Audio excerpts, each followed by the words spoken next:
Truly embracing your complexities means rejecting anything that can harm who you are, like smoking cigarettes, which can damage nearly every part of your body. Tap the banner to see more.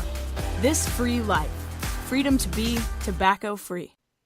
I'll say this for him, he's consistent. Well, he's been so consistent all year. Not the taste, consistency. Consistently, yes.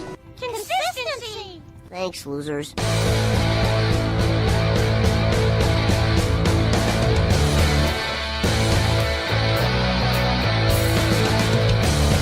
Hello, everybody, and welcome to another show, the Fantasy Football Consistency Show. I am your host, Bob Lung, from Big Guy Fantasy Sports, as we are here every week. But as we are every week, we normally would have my man, Ron Rigney, but Ron had some family things to do this weekend. They're going to Universal, and good for them. That sounds like a great time. He lives down in Florida, so it makes it easier for them to get to, too. So I have the honor and the privilege of bringing on this week, because of the fact that we are part of the Full-Time Fantasy Network, or Podcast Network, the man who pulled me into this, dragging and kicking and screaming. No, I'm joking. Of course, I wanted to be in this from the minute Jim Day even talked about this idea. Jim Day from Fantasy Taz. Taz, what's happening? How's it going? Good to have you, buddy. Hey, thanks, Bob. Thanks for having me on. And, you know me. I love talking football anytime I can open up my big mouth. Sometimes it's just hard to shut me up. I'm looking forward to what this podcast network can do. I'll be honest. I mean, I can't believe how quickly it's grown. We're up to 15 full podcasts now, over 27 hours of weekly programming. Yeah, that's great. And I still have a few other people that have said they want in. I'm just waiting for paperwork. So, we're going to continue to grow. We're going to start looking for some podcasts that are, definitely dynasty oriented. We're going to look for some podcasts that are IDP oriented. We want to be able to give the people a full slate of podcasts. So if you're out there and you do one of those type of podcasts, let us know. We'll have to talk. Definitely. And, like I said, Jim, just the fact that Full-Time Fantasy with Scott Atkins, yourself, Adam Ronis, Dr. Roto, all the guys that are a big part of what used to be Scout Fantasy and now is Full-Time Fantasy. It's always just anytime those guys are saying, hey, let's do something, I'm all in, and it was a real easy decision for me. I just said, I didn't even ask Ron. I'm like, Ron, guess what? We're gonna go join this podcast network because this sounds really cool, and I want to be a part of it. So we're happy to be here and happy to be a part of this. So talking about being a part of something, you got something big coming up that I can't be a part of, and it's making me crazy. And why can't you? You can't get there? I can't get there. Not now. No. Unfortunately, it just be the way it is. Yeah, no, I totally get you. So, yeah, that was definitely going to the perfect segue. We're going to lead right into that stuff. So, first off, we're going to, obviously, for those of you who, and maybe this is your first show, because obviously now that we're part of the Full-Time Fantasy Podcast Network, there's going to be a lot of new listeners. So, for you new listeners out there that don't know much about the whole fantasy football consistency scenario, obviously what we're doing here every week is talk about the importance of consistency in the players that you're drafting, that you're starting every week, so that, if you're one of those teams that are missing the playoffs by a game or two, but you're always in the top half of the scoring, that's probably could be some of your issues, is you don't have enough consistent players on your team to help you out. So I started this a long time ago, 2002 actually, but I started putting out a fantasy football consistency guide just 3 years ago. Last year had the honor of being picked by the Fantasy Sports Writers of America as the top fantasy football publication of the year. It was just an amazing thing to me. So 2019's versions is out. If you're a hard copy guy, you got to get it either off the shelf or get it mailed to you. You got to have that hard copy in your hand. Then go to Amazon.com. You can find it just obviously if you search Fantasy Football Consistency Guide. There's none other out there, so that will be the easy one to find. Then you can come to the website, BigGuyFantasySports.com.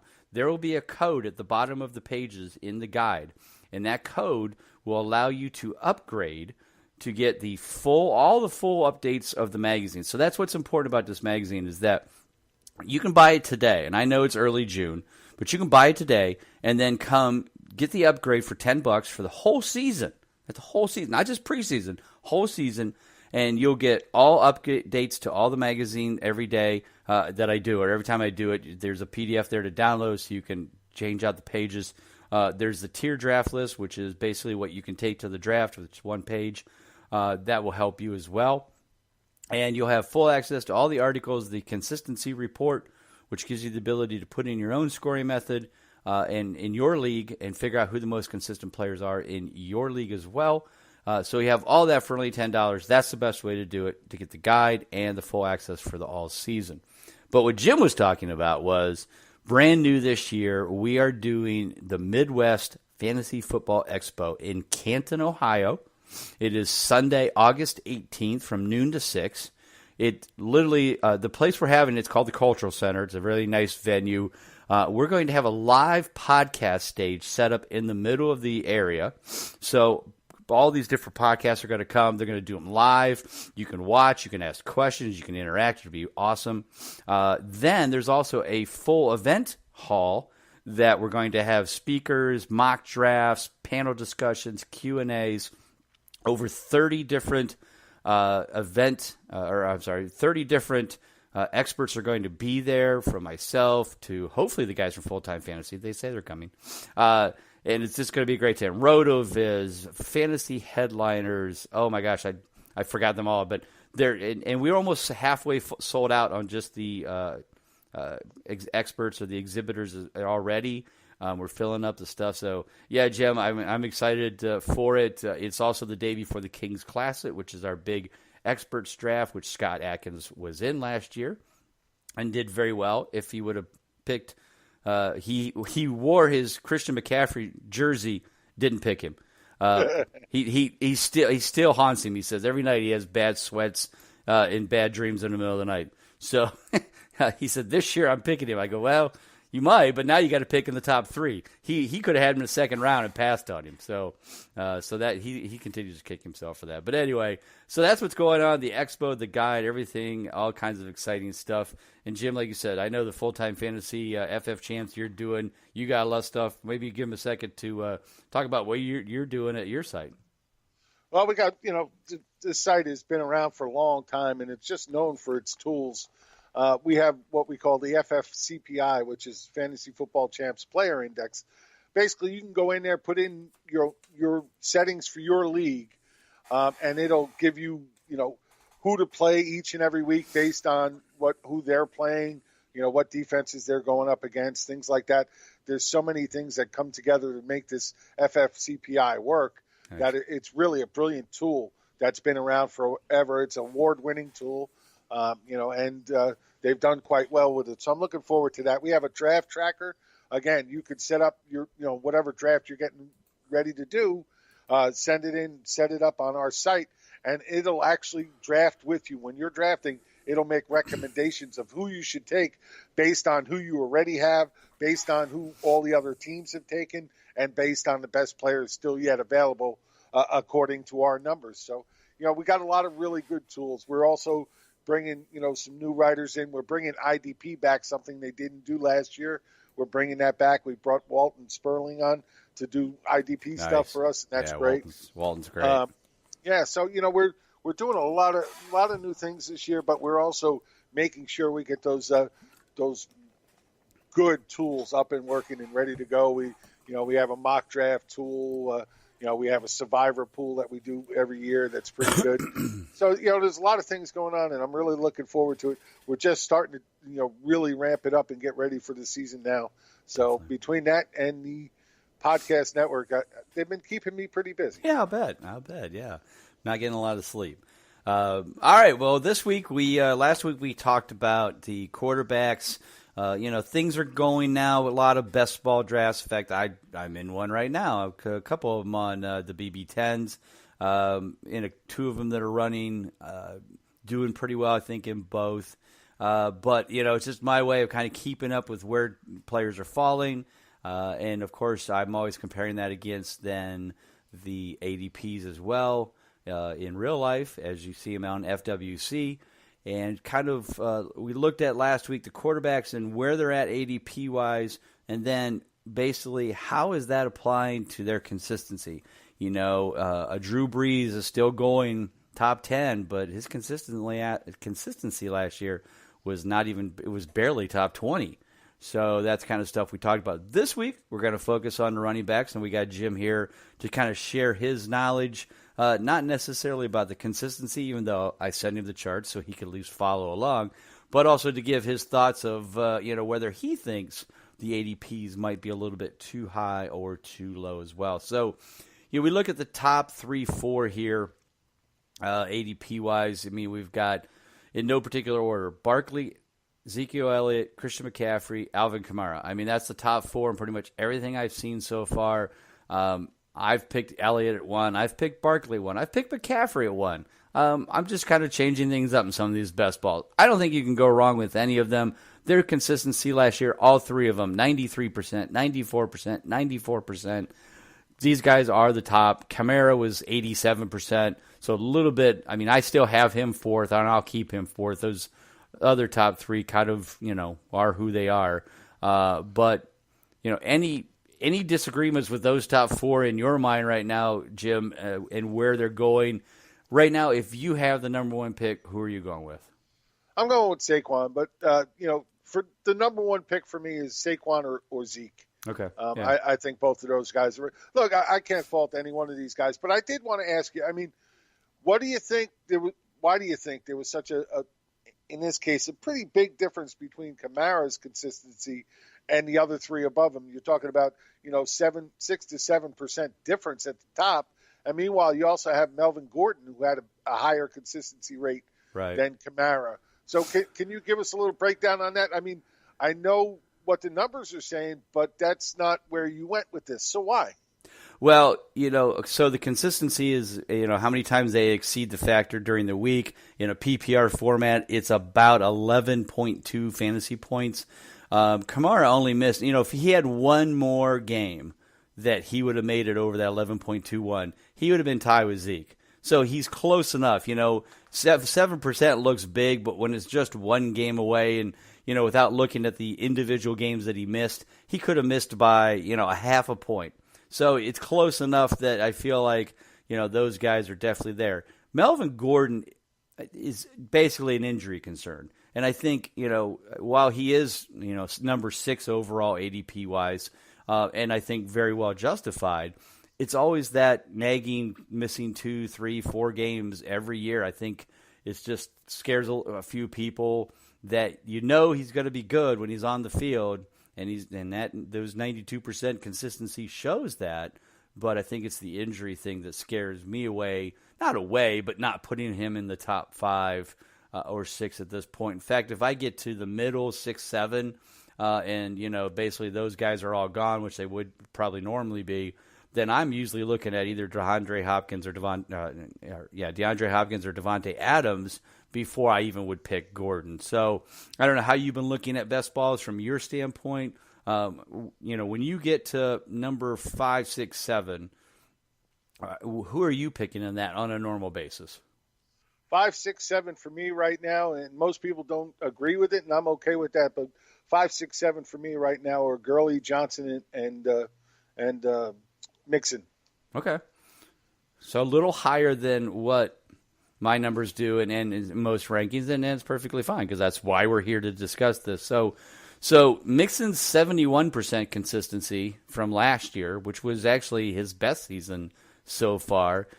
You see something in the new regime with Zach Thomas or Zach Taylor? I saw something in him. Down the stretch, he was one of the best running backs in the league.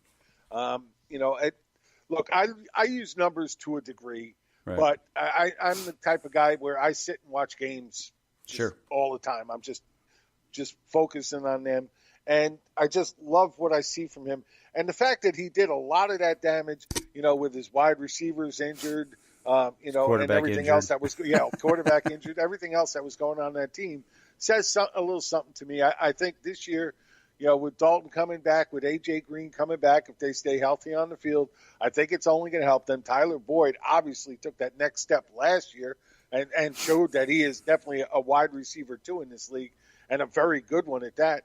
I think all of that comes to help. If they can get a consistent tight end play from somebody, I think. How about just a healthy tight end play? or healthy. But I mean, they had some health last year. Uzomah was healthy for most of the year. It just didn't do much. But again, it was with backup quarterbacks, stuff like that. So it's just more. I think the kid is just very good, and I think if he gets a chance to be consistent, like you want to always say, right. I think he'll show that he can be very consistent. Well, and the numbers confirm what you're saying. 6 out of 7 clutch games over his last 7 games, so he was basically about 90% consistent over the last 7 games. You're going to challenge me this show. I'm going to challenge you this show because that's how you and I play. We don't worry about our feelings. Here's my only question to you. When they had everybody healthy, and they had Dalton, and they had A.J. Green and Tyler Boyd, and everybody was playing, which was the first half of the season, Mixon only had 4 out of 8 clutch games, 4 out of 9 actually, then goes when everybody disappears, and they had to rely on Mixon. Obviously, he's very consistent because he got a lot more opportunities. Do you think that Zach Taylor looks at this and goes, this is our better scenario? Or will he go back? I'm a little worried he goes back to they spread the ball around more because A.J. will be healthy and back.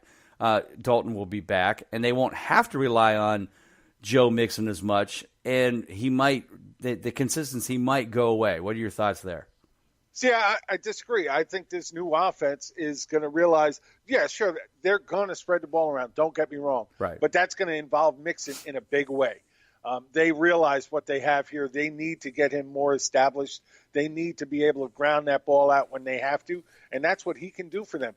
He gives them that ability to do it on all downs. And I just think that Zach Taylor is smart enough that he's going to make sure that he realizes that and uses that to his advantage. This is one of the things that really comes into play a lot this year for me is that we're all using, information that really isn't there. Right. Because there's so many new coaches, right. and a lot of them have never held the position they are holding now.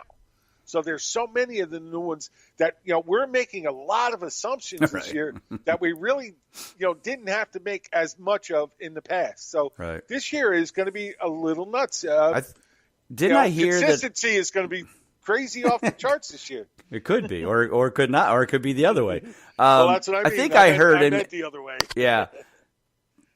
Confirm me or deny me here. I thought I heard from somebody, whether it was Schefter or somebody on Fantasy Sports Radio, that said that there were 15 new head coaches and or offensive coordinators this year in the league. Does that sound right?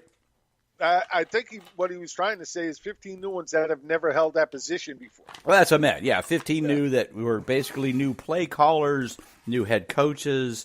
Yep. The combination thereof was like half 15 of them, like half the league. Yeah. So yeah, it's going to be interesting, and that in some ways, a lot of people ask me questions and talk about things, and what do you think of this? What do you think of that? And I'm kind of leaning towards the, we know what we're going to get, quote, here. What you're going to get in Christian McCaffrey. There's no changes there. There's no coach change. There's no offensive coordinator change. You know what you're getting in Zeke. You know what you're getting in Barkley. It's like, man, sometimes that stuff just makes me sleep a little better at night than going, well, Le'Veon Bell in New York. I don't know, So, yeah, there's a lot of questions, like you said, and things that we don't know of what's going to happen. But we have some data. We know what's happened. We have some things we can talk about. So, so the consistency comes into play. But, there's obviously always going to be some changes with the coaches and the offensive coordinators. And hopefully for many of them, the better, like Mixon, like David Johnson. And so that's what leads me to David Johnson. So David Johnson, literally 2 months ago, I think I did some best ball drafts probably in March. Just for fun, because he's like, I want to see where players are going. And so this is before the draft. I think Cliff Kingsbury has been already, I think he was the head coach at that point. David Johnson was going in, I think, late second, maybe early third round. He was way out there because they're like, he could be okay. We don't know about Kingsbury. They've got Josh Rosen, blah, blah, blah. Boring. Now David Johnson, I'm looking at ADPs that has him in the top 4 ahead of Kamara. FWC, I don't think they have him as high. They have him where they have him. They have him 9th. That's surprising. So as we look at this, and you love David Johnson. You have him, what'd you say, 5th? Yes, 6th. 6th. And that's why I think I have him as 6th. And I'm okay, and I'm perfectly fine with that. But does he get too high when he starts passing Kamara and possibly heading towards passing a McCaffrey? Or is the hype going to get too high, too fast and too high for you and me? I think for me it will. If I'm looking at Kamara versus Johnson, I'm going to probably got to pick Kamara. Is it going to get too high for you as well? I don't know if it can. I mean, look, let's face facts. I mean, you're talking about a guy in 2016 who had 2,000 yards rushing. Right. When the offense was good, he was very good. If this offense is going to be anywhere near as good as people are expecting, then I expect David Johnson to go off the charts. In my mind, there's every chance in the world he could end up as the number 1 running back this year. They're going to spread those defenses up so much with that 4 and 5 wide passing system that they're going to open up huge holes for David Johnson. And David Johnson, you give David Johnson huge holes, even with a bad offensive line, you give him huge holes, he's going to find daylight all the time, and then he's going to make you pay. Right. And he's such a good pass receiver. Right. So yeah, no, I totally get that. It's interesting though to see the ADP just flying up the charts. But I was like I said, I was really laughing at some of the best ball drafts. In fact, I'm gonna pull up one of these old ones and see where, because I know I drafted some of them back then, or at least I can look at the chart and see where he went then. All right, here we go. So David Johnson, second pick, second round. I would have taken him, but I took Julio Jones and a Beckham, so that one's not. I know there was one that I thought for sure he went later than that, but so as we talk about that, let's talk about Le'Veon Bell. He's a stud. He's always been a stud, certainly in Pittsburgh with that team around him. Where do you have Le'Veon Bell at this point? His consistency in the pass is always in the 85, 90 range. So there's no question that he can be consistent when, he's playing, for a good team. But is it too much to ask that, he's going to be a top 7, top 10? Where do you have him ranked at this point? I have him 10. Okay. For a couple of reasons, and I've been talking about this a lot lately, so I'll do it again. That's fine. I'm more concerned about Bell than I am about Gurley, actually. I think everybody's just overreacting about Gurley big time. Right. I'm sure he's going to get fewer touches, but in that offense and the fact that he gets all of the goal line work, he's still going to put up double-digit touchdowns. He's going to still have enough touches and enough receptions that he's going to put up top 5 numbers. Sorry, folks. For those of you that are getting him in the 3rd round, you should crack a bottle of champagne right now because that's a freaking steal. But when it comes to Bell, look, Bell in Pittsburgh had one of the best offensive lines in the game. Right. He had a Pro Bowl quarterback. He had one of the best wide receivers in the game. And a system that has shown consistently that they work well. Everything works. No matter who you plug in back there, we've seen it before that, other guys just get plugged into that system and do very well. And, I mean, look, you could talk about James Conner last year up until the end of the season when, whatever, he hit the wall, the injury, whatever you want to say about it. Up until then, he was actually outperforming Le'Veon Bell at any point in Le'Veon Bell's career. Yeah. He was putting up better, more consistent numbers than Le'Veon Bell had ever done in Pittsburgh. Right. So, a lot of that is the system. Now he goes to New England. The Jets. The Jets. New England, yeah. God, man, imagine him in New England. Oh, jeez. Nasty. He goes to the Jets with a poor offensive line, one of the poorest in the league. They didn't really do much in the offseason, at least so far, to make it any better, and that scares me. Then, you're talking about, a second-year quarterback who, look, he got much better at the last 4 games of the year than he was in the start, and you expect that. He's going to get better and better. I think this kid is going to be a good quarterback. Don't get me wrong. But they don't have the other offensive weapons that Pittsburgh has. And when you add in the fact that Le'Veon Bell is a very patient runner who likes to sit behind his offensive line to pick his holes before he shoots through, he's not going to have that opportunity with the Jets. The Jets, that offensive line isn't going to give him time to dance back there. He's going to have to hit those holes so much faster, so much quicker without thinking. He's got to be able to see it and go. and I'm just not sure he's built it. Look, I love the man as a runner. He's an excellent runner, but this is going to be so totally different to him that I'm a little worried. Obviously not that worried. I still have him top 10. Right. But there's just other guys I think have much more upside than he does this year. I got you. All right, so as we move down the list, as we kind of round out the top 12 ADP-wise, and I'm switching back. So let's talk about Dalvin Cook. He's definitely an injury concern. He has been for a couple of years now. But he's definitely one of those guys that when he is on the field, he is extremely consistent. 73% last year. I think the year before when he only played a few games, I think he was 3 for 4 before he went down, so 75% consistent. So the key is health. They did improve their offensive line a little bit, which is a good thing. So he was doing that consistency with a underwhelming offensive line. What are your thoughts? Where do you have right now? I have Dalvin at 11. I have him in the top 12. Where do you have Dalvin Cook, and what are your thoughts on his season this year? I have him at 11 too. Exactly. Okay, all right. Well, great minds think alike.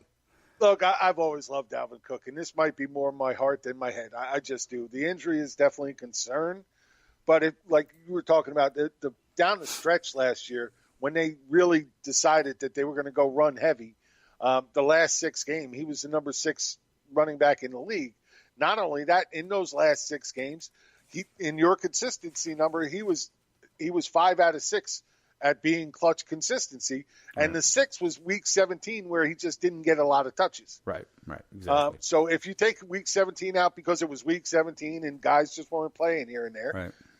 He was 5 for 5 the last 5 games of the year. Right. His lowest week was week 16 where he put up just under 14 points. So he's got it in him. They made some changes to the offensive line that I like. They drafted probably the best center in the draft this year.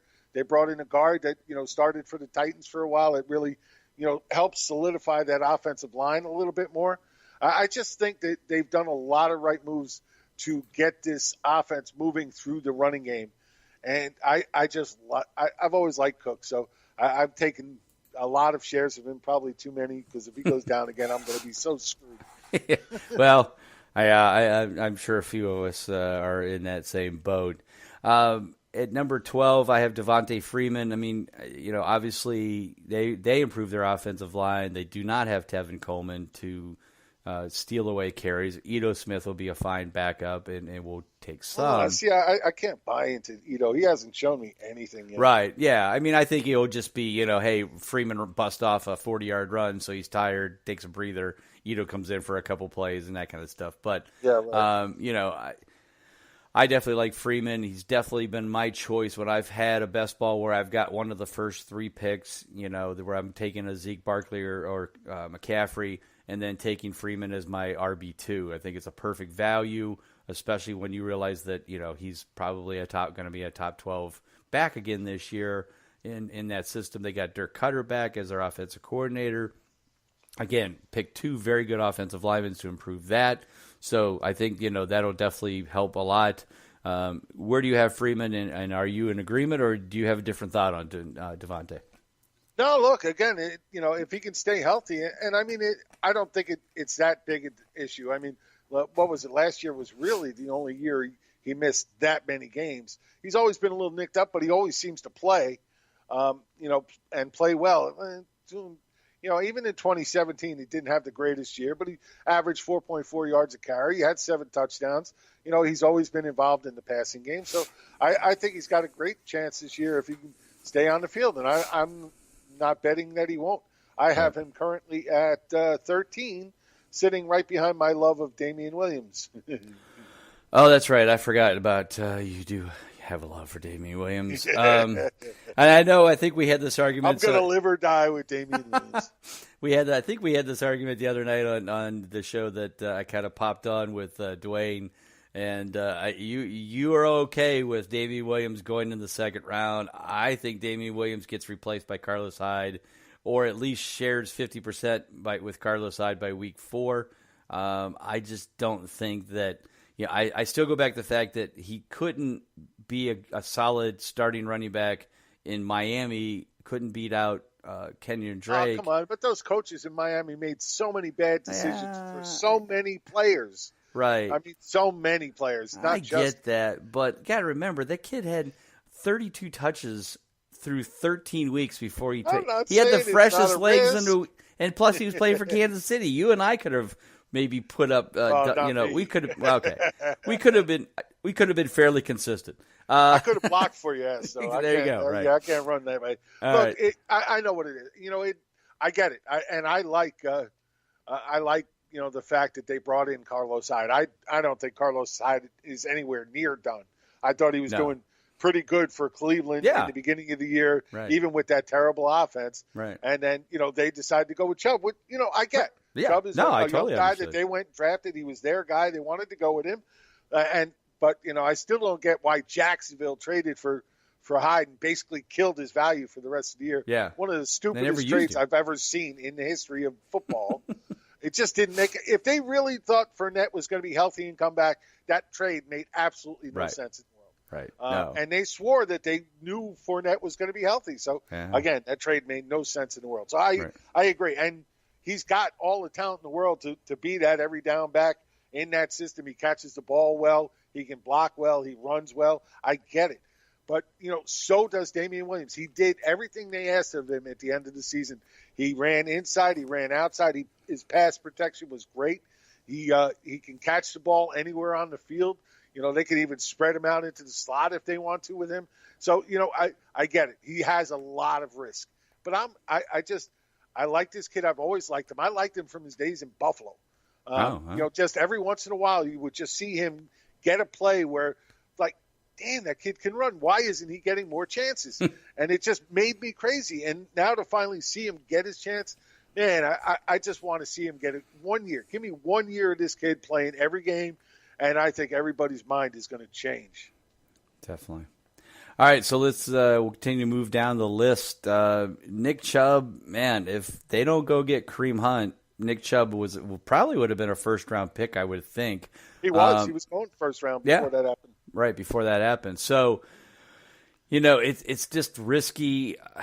I haven't been in – I don't know if I've been in a situation or I just haven't even looked at him because I'm just like, I just don't know. And if Hunt's healthy and they're giving him the chance, is 8 games of and Chubb could go 8 for 8 consistency-wise, and he probably will. But it's week 9 on that we have to go, well, then what happens? And so, it's one of the weirdest scenarios. I can't remember ever in fantasy of a situation where you're knowing that at mid-season point, your starting running back, in your fantasy team or for the Browns or for any team is going to be sharing with a guy who a year ago was one of the top fantasy, or top running backs in the league. It's just a weird scenario to predict. I just haven't drafted him regardless, and I'm sure he's probably been in spots where I'm like, I could, but then I probably looked the other way and picked a top wide receiver, got a wide receiver 2 instead of an RB2 at that point, or took a Devonta Freeman instead of Chubb. They're kind of falling in the same spot. I've definitely, if I had a choice between Damien Williams and Nick Chubb, I'm definitely going to take, Nick Chubb. But you knew that. Then I'll take Carlos Hyde later. I was waiting for you to say Damien Williams. I was going to say, all right, Bob. No, then I'll take Carlos Hyde in like round 8. Well, I'm not saying I haven't done that too. Right. Yeah, right. Exactly. Where I've taken Damien Williams, I've come back in a lot of them and gotten Carlos Hyde just for the what if factor. It's absolutely possible. Right, I'm not saying it's not. It just, I liked what Damien Williams did, and I want to see more. But, a lot of this comes down to, for me with Chubb, is that, everybody's worried about Kareem Hunt, but it was a smart business decision for Cleveland to go out and get this guy for nothing. They paid him nothing, and when he's back and ready to play, I don't think he's going to take a huge chunk out of Chubb's playing time. Right. They love Chubb. Right. They're going to play Hyde. I mean, it was Hyde. Listen to me. They're going to play Hunt enough to give Chubb a little break because they expect to get to the playoffs with this team, and I can't blame them. Right. I think they have every chance of winning this division with this team, as long as this team can stay on the rails. Right. Too many divas can sometimes drive it off the rails, but hopefully they stay on the rails because they have that kind of play. And if that happens, then they're just going to use Hunt down the stretch to just keep Chubb healthy. Give him a little break here and there. Give him a little break here and there so he can play through the playoffs and get through that full, long season. And then at that point, they're probably going to turn around and try and trade Hunt to get something back for him because they really do love Chubb. Right. And they really do think Chubb is their guy for the future. And so I don't really put as much in Hunt coming to the team as a lot of other people do. Yeah. Well, and, you're old enough to remember the mid-'80s with Ernest Biner and Kevin Mack, who both rushed for 1,000 yards for the Browns. I mean, you can have dual backfields and both be successful in fantasy. Tevin Coleman and Devonta Freeman a couple years ago were definitely proof of that. So it can happen. It's just a question of how high does Chubb go. And, like you said, it's definitely an interesting scenario. All right, so we got about 10 minutes left, so we're going to keep moving down the thing. But I'm going to move down a little bit further. There's an area in the draft that I find intriguing, and it's basically round 4. Round 4, early round 5. And here's the guys that are going in that round, those 2 rounds, or round and a half. Kerryon Johnson, Derrick Henry, Phillip Lindsay, Sony Michel, Mark Ingram, Chris Carson, Kenyon Drake. Now, David Montgomery is also in there, and James White is close enough. That I think Jacobs too, isn't he? Huh? I think Josh Jacobs is in that realm as well. Actually, Josh Jacobs, at least in the ADP I'm looking at, is actually going early round 3. So, okay. Yeah. So it's kind of hard to tell. Let's see if we look. Yeah, we look I'd on have that. a hard time with him in early round 3. Yeah, round 4, yeah. I like so him round 3, now, obviously, the FWC drafts a little bit more sensible. I probably and have them a little bit. Yeah, like you said. I see Jacobs there at 43. So, in FWC, obviously, right now, Josh Jacobs is falling in a better spot, but. To me right now, so here's the strategy I've been going with so far is depending on where I'm drafting the round, I might start with at least, I'm going to get 1 running back, and I might even go 2 wide receivers, maybe 3, and get then as my second back one of these guys. Now, obviously depends on where I'm falling in the draft. If I'm on the turn here, then the Kerryon Johnson, Derrick Henry may be the better choice than my wide receiver 3, if it's later in its 5th round. So now I can go wide receiver or running back, 3 receivers, and get a Chris Carson, Kenyon Drake, James White. I mean, is there anybody in there that you think should, that you might have ranked a little bit higher or a little bit lower that either you're really high on and you might take as your RB2 maybe in round 4, where they might be going to round 5 here, or completely you're totally out on at this point? Well, a couple things. I do love Josh Jacobs. He's there in the 4th. He's my first choice out of all of them. Okay. I do think he's going to be, close to an every down back. They're not going to sit Jalen. Jalen Richard did so good for them last year. They're not just going to stop getting the ball. It's just not going to be enough to really offset what Jacobs can do. And Jacobs is a good receiver as well, so he'll be involved in that. All the other guys have some question marks for me. Kerryon Johnson, I like a lot, but, you have a little bit of the injury history there. They haven't really done much with him in the passing game at all. And, I play only PPR. Right. For all you guys out there that say, oh, no, PPR sucks. I don't care what you think. I like PPR. I'm all in with you, Eddie. I'm all in with you. I don't like standard. It's too damn boring. And, yep. It just is what it is. So, I do have concerns with him on that. I think Mark Ingram falls into this realm too. And I like Mark Ingram, but I'm just not sure he's going to be a good fit for this offense with Lamar Jackson under center or in the shotgun or wherever he lines up that play. I just don't know if he's going to be able to run those RPOs. So I'm kind of interested to see how preseason and training camp go for him that way, but I am a little concerned with him.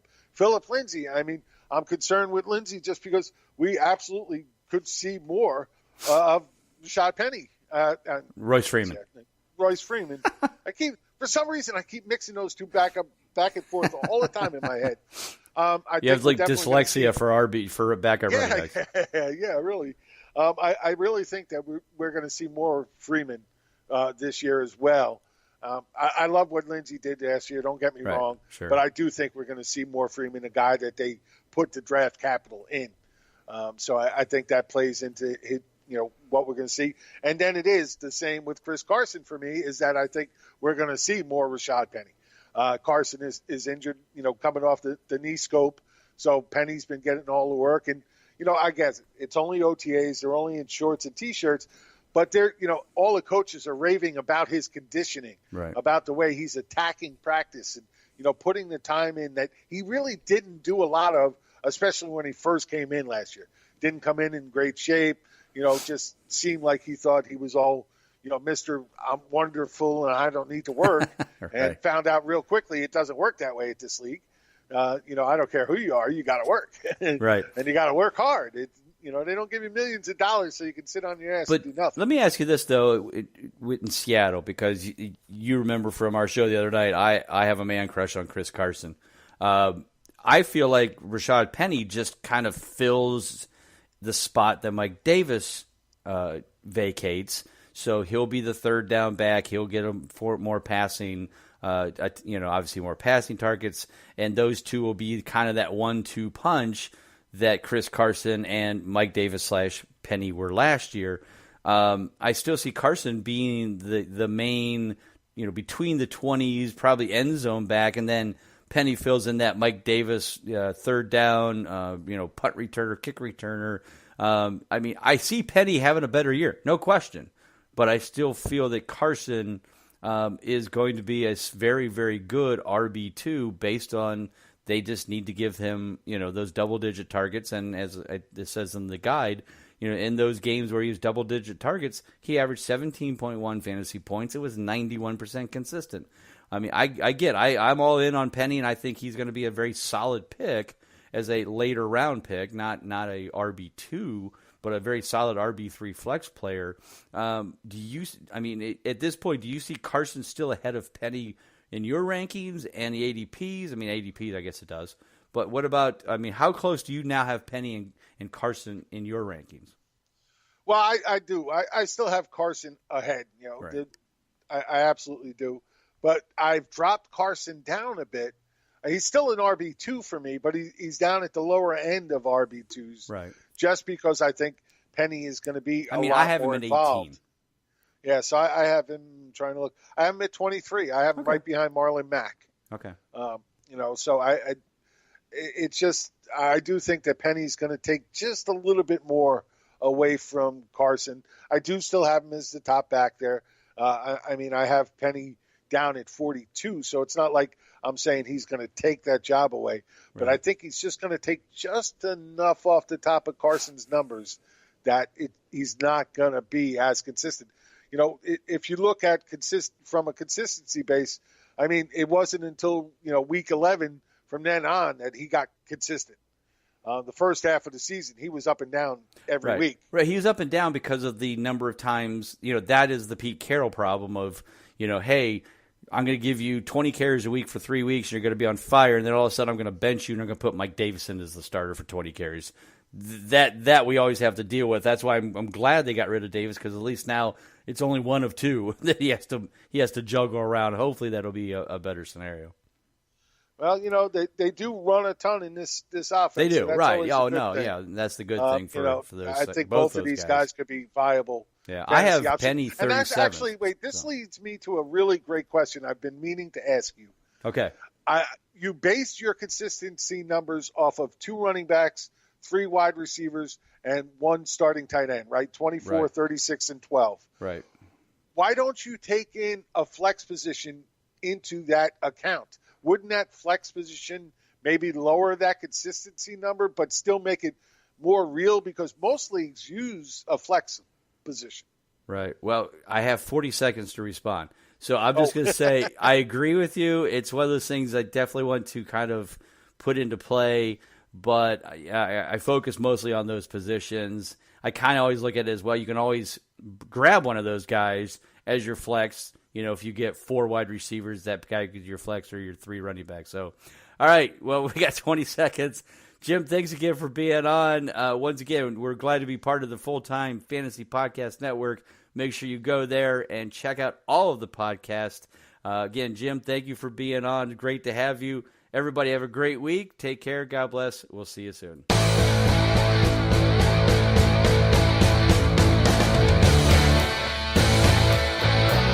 Friday night, Sunday brunch, it does not matter. Facts are facts, queen. Every cigarette can cut your life short. Find that hard to believe? Then tap the banner for more. This free life. Freedom to be tobacco-free.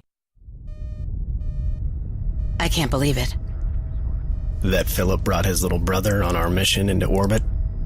How long until we get there? How long until we get there? How long until we get there? No, I can't believe how easy it was to save hundreds of dollars on my car insurance with Geico. What's this button do? What's this button do? What's this button do? What's this button do? Don't touch that! Believe it, Geico could save you 15% or more on car insurance.